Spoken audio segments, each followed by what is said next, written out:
In the heart of the enchanted forest, where trees whispered and rivers giggled, lived two best friends, Daisy the duck and Remy the rabbit. One day, while splashing near a sparkling stream, Daisy found a glowing scroll. When she opened it, golden letters floated into the air. A magical treasure lies at the top of Rainbow Hill. The first to reach it will get one special wish. Remy's eyes twinkled. Let's race. I'll be the fastest and win for sure. Daisy smiled calmly. All right, but let's have fun, too. The next morning, they stood at the starting line.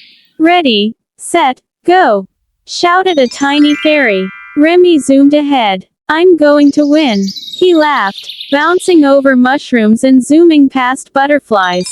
But soon, he got distracted by his own reflection in a crystal lake. I look so good winning, he said, posing. Meanwhile, Daisy waddled steadily. Along the way, she helped a baby squirrel out of a bush, fixed a broken flower bridge for a turtle, and sang to the sleepy sunflowers so they'd bloom. Finally, she reached the top of Rainbow Hill, and there it was. A glowing treasure chest. Remy arrived just a moment later, panting. What? How did you beat me? The chest opened with a soft chime. Inside was a glowing feather and a note. The true winner is not the fastest, but the kindest and most caring.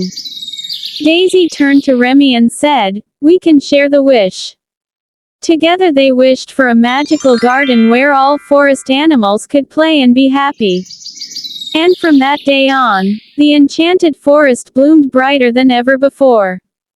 Moral: kindness and helping others are more powerful than speed or winning.